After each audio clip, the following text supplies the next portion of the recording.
Bismillahirrahmanirrahim. Assalamualaikum warahmatullahi wabarakatuh. Salam biru, independen, militan, patriotik, dan demokratik. Salam sejahtera untuk kita semua.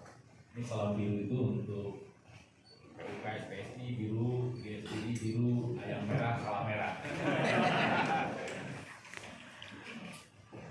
Mudah-mudahan kawan-kawan tidak bosan mendengarkan pidato-pidato, cerita-cerita ya. Alhamdulillahirabbil alamin, puji syukur kita panjatkan kehadirat Allah Subhanahu wa taala. Tuhan yang Maha Kuasa yang telah memberikan rahmat dan hidayahnya kepada kita semua, terutama nikmat sehat ya bagi kita semua. Karena nikmat itulah kita semua hari ini bisa berkumpul bersama-sama di ruangan ini dalam acara pembukaan rapat umum anggota ketiga SDGTS GSBI PT Victory Cinglu Indonesia. Sholawat dan salam mari kita curahkan kepada baginda Nabi besar Muhammad sallallahu alaihi wasallam. Pertama-tama yang saya hormati Bung Wandi, saya biasa manggil Bung Wandi atau Bung Suwandi Indo sarjana hukum. Sekarang udah jadi sarjana hukum ya. Selaku ketua SDGTS GSBI di PT Victory Cinglu Indonesia, yang saya hormati juga pimpinan perusahaan PT Victory Cinglu Indonesia yang diwakili oleh Pak Wahyu Eko, sarjana hukum juga nih, ya. Selaku HR Executive Manager, dan Pak Hana ya. Yang saya hormati Ketua DPC GSBI Kabupaten Tangerang, Bung Suhardi, sarjana hukum. Ketua DPC GSBI Kota Tangerang, Bung Dedi Isnanto. Nah, kalau ini bukan sarjana hukum nih, sarjana teknik. Tak lupa saya juga sampaikan salam hormat yang saya hormati para ketua dan pimpinan beserta seluruh jajarannya, serikat pekerja, serikat buruh yang ada di lingkungan PT Victory Cinglu Indonesia. Yaitu saya yang kenal Bung Agus Darsana ya, karena beliau walaupun di pabrik dia juga orang pimpinan nasional ya. Jadi salam hormat Pak Agus. Ada kawan-kawan dari SBN Kasbi, SBM, Progresif SGBN. Salam kenal kawan-kawan, salam buruh, salam perjuangan.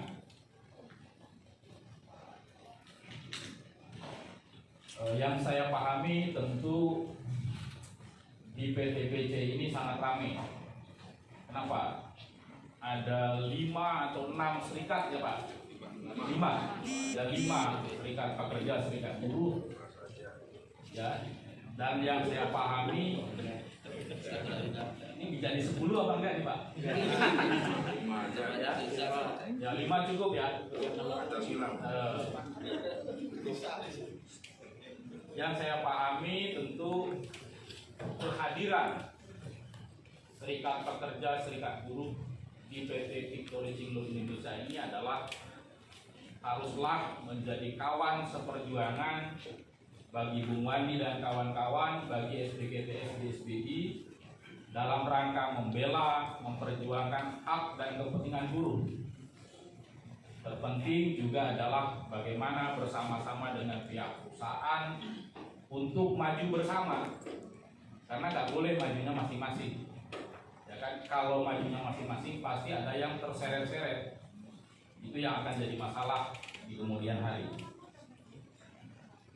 Tak lupa saya sampaikan salam hormat kepada para tamu undangan yang mungkin saya tidak bisa sebutkan satu persatu, kepada ketua panitia dan tim, terutama kepada delegasi rapat umum anggota, seluruh anggota SBGTS GSBI PT Victory Cinglu Indonesia yang saya banggakan. Salam hormat, rasa bangga saya haturkan buat kawan-kawan sekalian, di mana saya mengetahui dan menyaksikan langsung kawan-kawan secara sukarela telah memilih dan bergabung dengan GSBI di lingkungan kerja PT Victory Cinglu Indonesia sejak tahun 2012 yang lalu, dan teman-teman berani mendirikan GSBI di lingkungan perusahaan PT PCI. Padahal setahu saya pada saat itu sudah ada serikat pekerja yang sudah eksis di perusahaan. Saya tahu sejak awal bahwa kehadiran dan pendirian SBGTS GSBI di PT PCI ini dan perjalanannya ini tidak baik-baik saja, ya. Tidak mulus dan tidak mudah-mudah saja. Benar begitu nggak? Ya, kehadiran GSBI di PT PCI ini nggak mudah-mudah aja, nggak mulus-mulus aja. Saya kira banyak tantangan dan hambatan. Tapi betul-betul adalah penuh tantangan dan rintangan. Namun saya semakin bangga kepada kawan-kawan semua, di mana hingga saat ini kawan-kawan tetap setia, tetap percaya dan bergabung di dalam organisasi SBGTS GSBI PT Victory Cinglu Indonesia sebagai serikat buruh pemersatu, sebagai serikat sekolah bagi anggota dan buruh, serta sebagai alat perjuangan bagi seluruh buruh yang ada di PT Victory Cinglu Indonesia.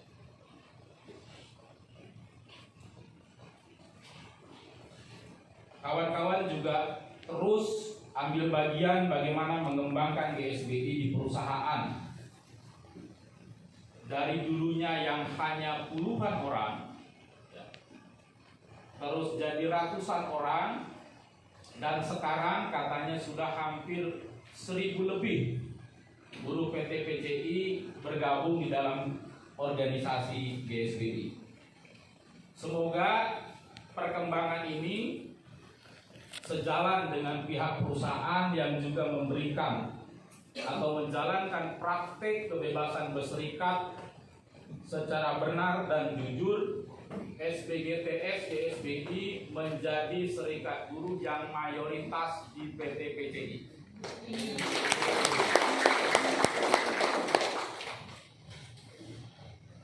Jadi mayoritas secara keanggotaan, menjadi mayoritas secara benar di dalam mengimplementasikan apa yang disebut dengan kebebasan berserikat. Karena semua serikat punya kesempatan yang sama sebagaimana yang diberikan oleh Undang-Undang Nomor 21 Tahun 2000. Selain itu, yang membuat saya bangga adalah kawan-kawan di sini juga ambil bagian di dalam memperkuat dan memperluas organisasi GSBI, khususnya di Kabupaten Tangerang, Provinsi Banten, bahkan secara nasional. Karena saya tahu, karena saya paham, tidak mungkin organisasi GSBI saat ini bisa berada di Sumatera hingga ke Pulau Papua tanpa kontribusi kawan-kawan sebagai anggota di dalam memperkuat dan memperluas organisasi GSBI. Untuk itu, terima kasih. Dan saya sampaikan, marilah kita teruskan cara kerja kita yang benar ini, cara kerja yang tepat ini, Mari kita terus bergandengan tangan, bersatu padu, memperkuat dan membesarkan organisasi GSBI. Nah, ini khusus saya kira saya perlu sampaikan kepada pihak perusahaan, Pak Wahyu dan kawan-kawan. Ini tolong juga disampaikan kepada pimpinan perusahaan.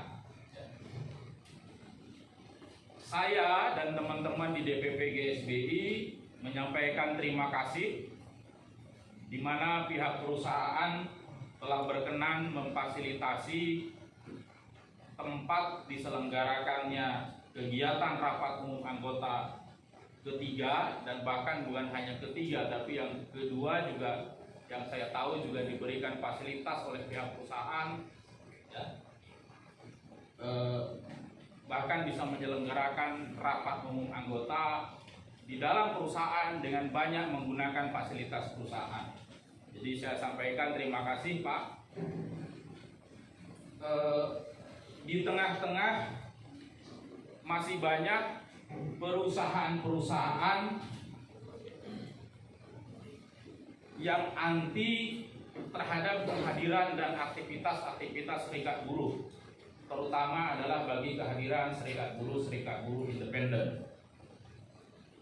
Kalaupun boleh, biasanya Pak, itu hanya boleh menjalankan aktivitas serikat pekerja di luar jam kerja atau di luar perusahaan, tapi tidak untuk PT-PTI. Nah, untuk itu saya kira berilah aplaus buat PT-PTI. Dan saya juga berharap ini bisa berlaku adil bagi semua serikat yang ada di PT-PTI. Nah, ada yang bikin saya juga salut sama PT-PTI ini. Ini bukan nyanjung-nyanjung Pak ya, tapi ini konkret. Ya, jadi ini satu lagi yang bikin saya kagum. Ini biasanya saya kalau diundang oleh serikat buruh anggota GSBI ke perusahaan-perusahaan ataupun oleh perusahaan sendiri biasanya diminta hadir, ya. Termasuk bahkan kalau diundang oleh instansi pemerintah, gitu ya. Ketika saya berkunjung itu tidak pernah dikasih arahan ini dan itu, datang ya datang aja gitu. Ini beda ketika saya ditelepon oleh teman-teman di PT-PCI. Pertama Pak, terus manggilnya Bung, Pak Bung, ketua. Jadi hadir enggak? Insya Allah saya bilang kebetulan hari Senin saya kosong, ya. Nah tapi ketika telepon itu langsung menyampaikan, tapi besok datangnya nggak boleh bawa botol minuman dari luar, botol plastik, ya. Nggak boleh bawa ini dan itu. Saya tanya, kenapa? Memang kenapa nggak boleh bawa botol minuman kemasan dari luar ke dalam perusahaan? Ya. Nah, disampaikan oleh panitia dan pimpinan SBGTS GSBI, Pak, Bung Ketua katanya, ya, perusahaan dan kami. Nah, ini saya bangganya perusahaan dan kami. Berarti kalau dan kami itu termasuk SBGTS GSBI, gitu ya. Di sini katanya di perusahaan ini kami sedang menjalankan program ramah lingkungan. Benar ya Pak ya? Ya. Jadi menjalankan program ramah lingkungan dan bekerja memulai mengurangi limbah plastik. Katanya ingin berperan serta menyelamatkan iklim dunia. Ini satu hal yang sangat mulia saya kira.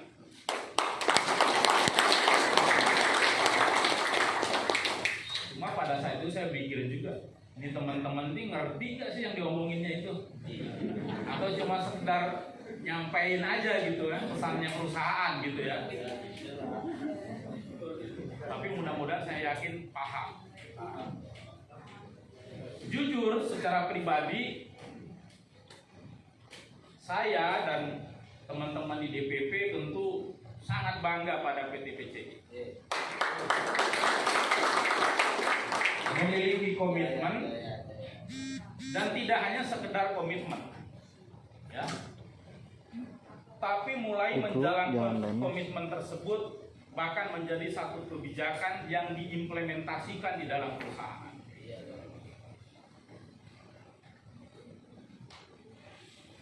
Dan atas program ini memang harusnya kawan-kawan SBGTS GSBI itu berada di garis depan bersama pihak perusahaan. Jadi harusnya bukan hanya inisiatif perusahaan, tapi harusnya ini keluar gagasan ini dari teman-teman SBGTS GSBI. Tapi mungkin saat ini masih ikut perusahaan ya Pak ya. Kenapa demikian? Kenapa saya bilang harus berada di garis depan? Karena hampir setiap tahun GSBI juga menyelenggarakan pendidikan-pendidikan tentang perubahan iklim dan just transition. Jadi kalau di sini ada kebijakan itu, materi-materi yang saya sampaikan, materi yang GSBI berikan itu berarti ada gunanya dan betul-betul diimplementasikan, ya, di lingkungan perusahaan, bahkan bisa saya kira jauh lebih besar.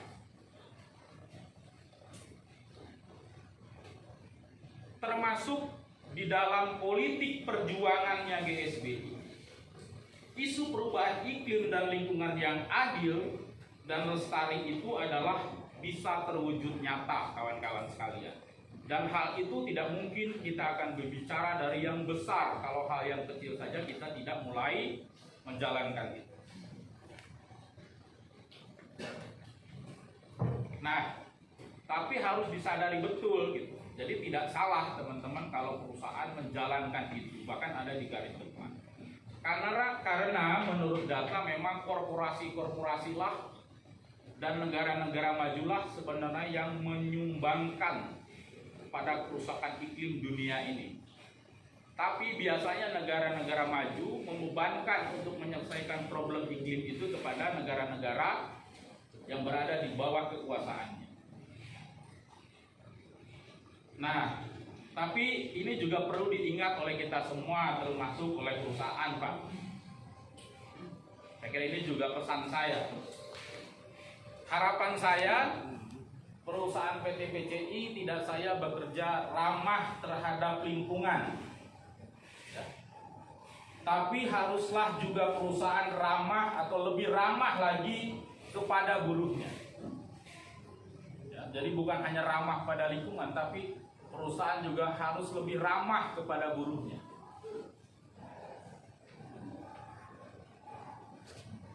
Kepada pekerjanya, kepada manusia. Itu yang paling penting, kawan-kawan sekalian. Kenapa harus lebih ramah kepada buruhnya? Karena buruhlah yang telah berkontribusi sangat besar untuk kemajuan dan kejayaan perusahaan, hingga bisa bertahan sampai sekarang. Bahkan perusahaan ini bisa berkembang, memiliki banyak cabang atau anak perusahaan. Lihat saja kawan-kawan sekalian, dan saya kira kita bisa menyaksikan bersama di masa pandemi COVID-19 saja, bahkan di saat genting-gentingnya atau puncak-puncaknya COVID-19, hanya kaum buruhlah yang tetap pergi ke pabrik siang dan malam. Benar nggak? Jadi hanya kaum buruhlah yang setiap hari pagi malam dia datang atau pergi ke pabrik. Dia kagak peduli ada COVID atau enggak. Maka nanya si COVID itu siapa?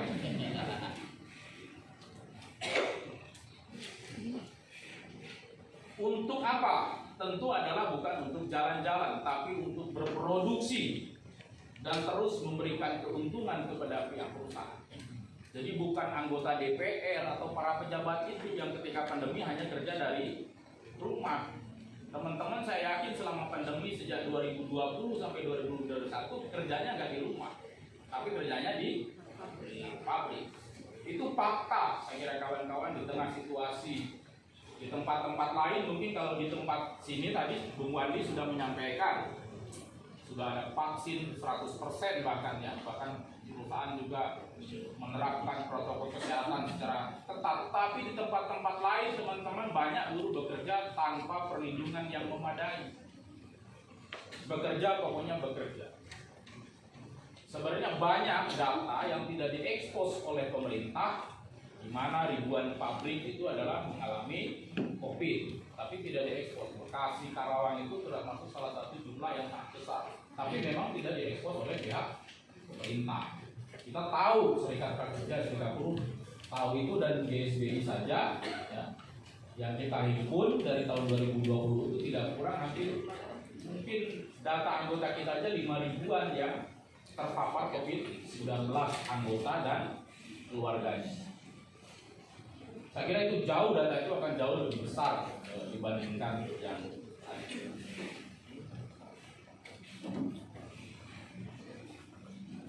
Kawan-kawan, Bapak Ibu yang saya hormati, seperti membaca tema RUA ketiga ini yang ya, ini tema yang sangat panjang ya. Seperti saya kira ini seperti panjangnya semangat dan harapan kawan-kawan GSBI bahwa perusahaan PT PCI Group ya hadir di Indonesia ini, harapannya adalah dengan masa kejayaan yang sangat panjang.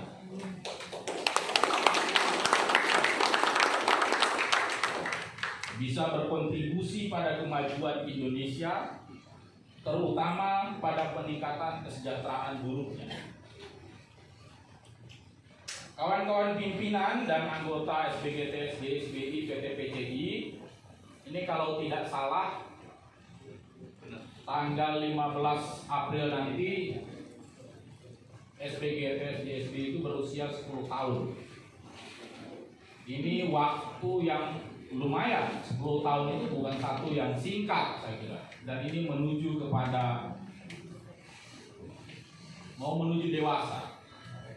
Dan mudah-mudahan organisasi ini betul-betul menjadi dewasa di dalam segala hal.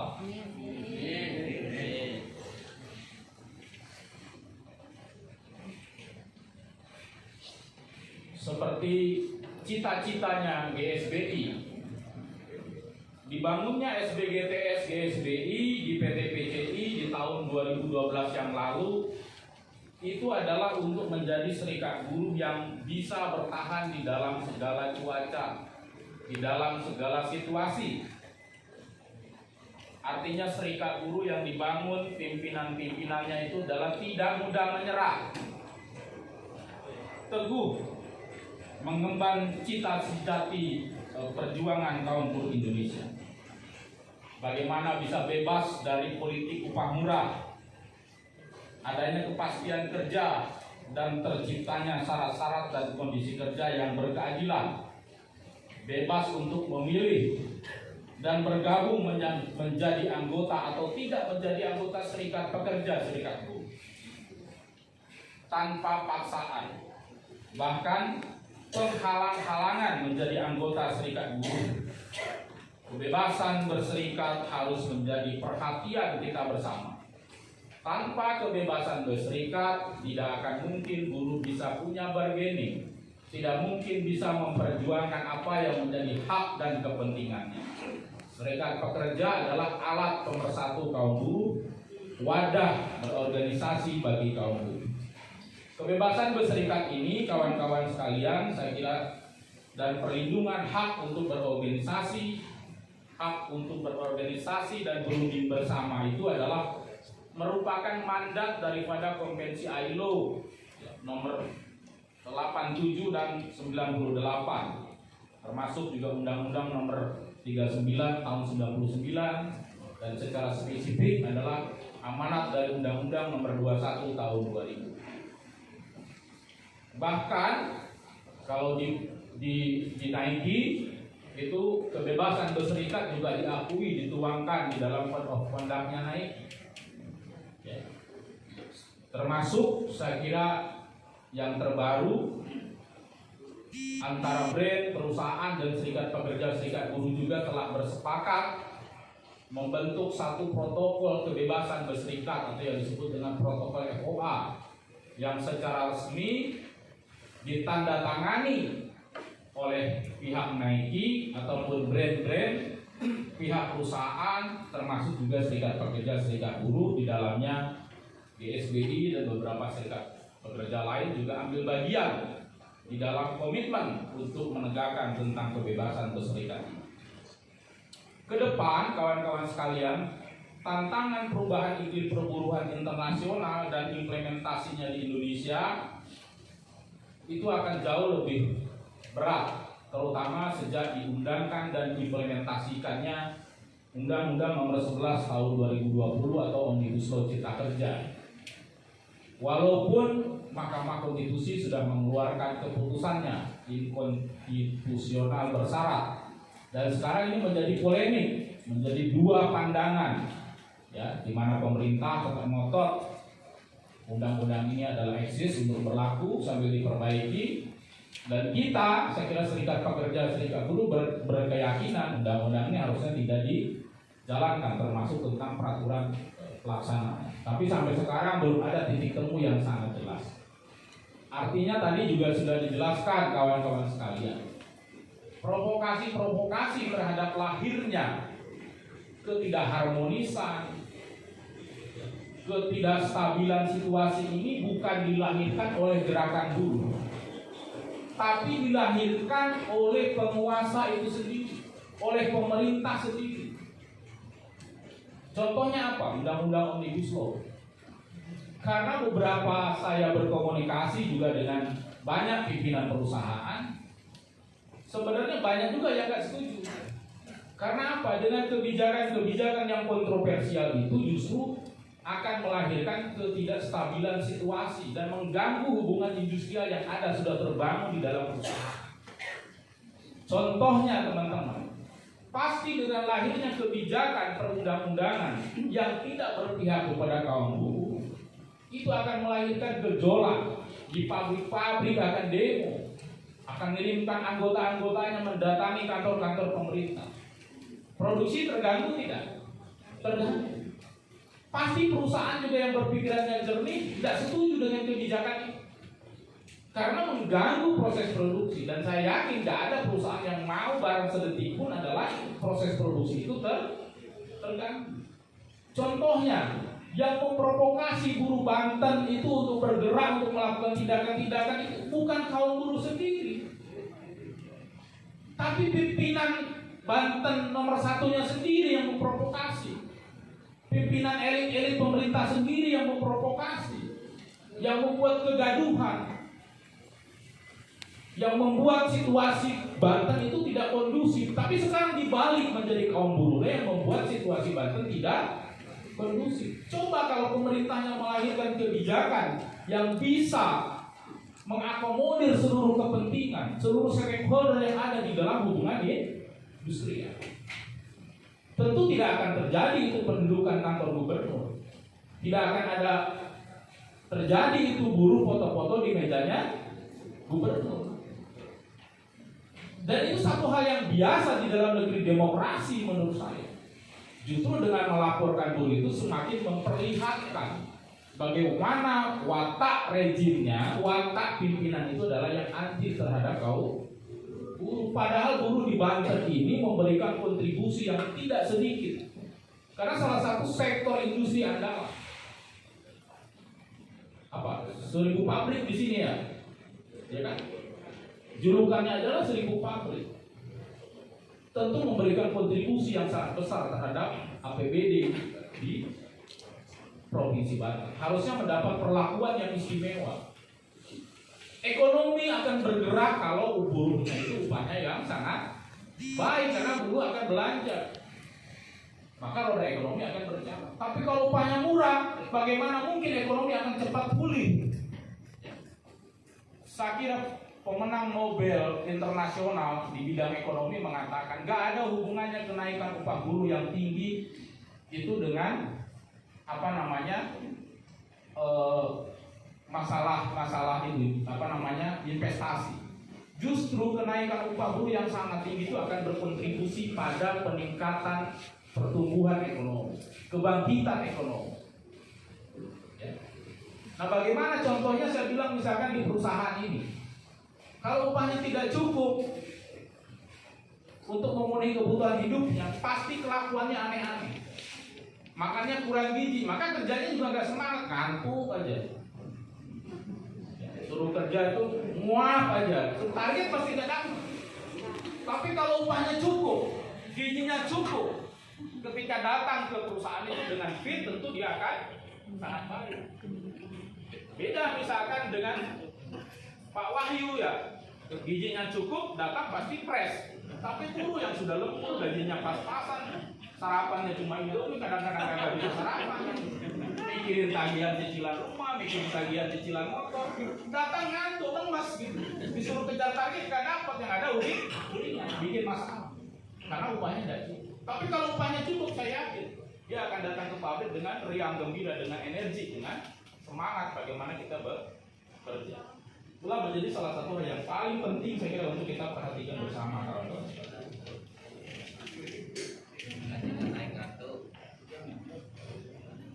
Nah, tadi saya pesan, walaupun teman-teman di SBGTS ini adalah organisasi yang harus menjadi besar, tapi bukan hanya sekedar besar jumlah anggota.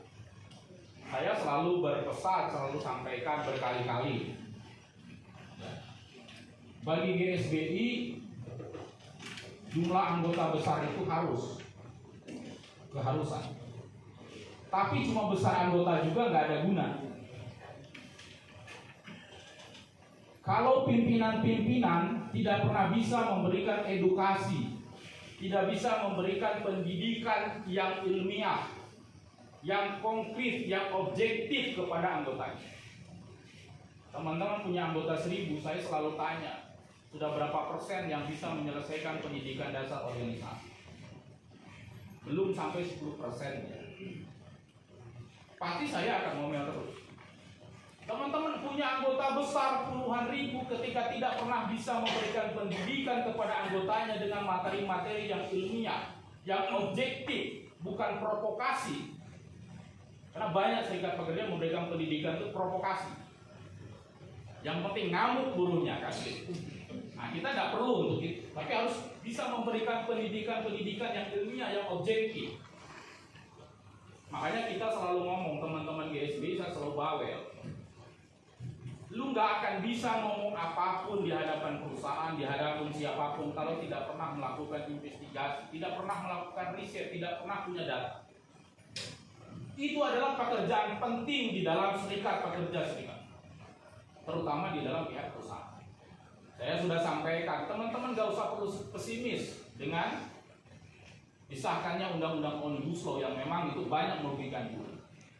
Tapi lahirnya ini, teman-teman, sudah sangat jelas, itu akan mendorong bagaimana serikat pekerja, serikat buruh itu akan bersatu menjadi lebih kuat.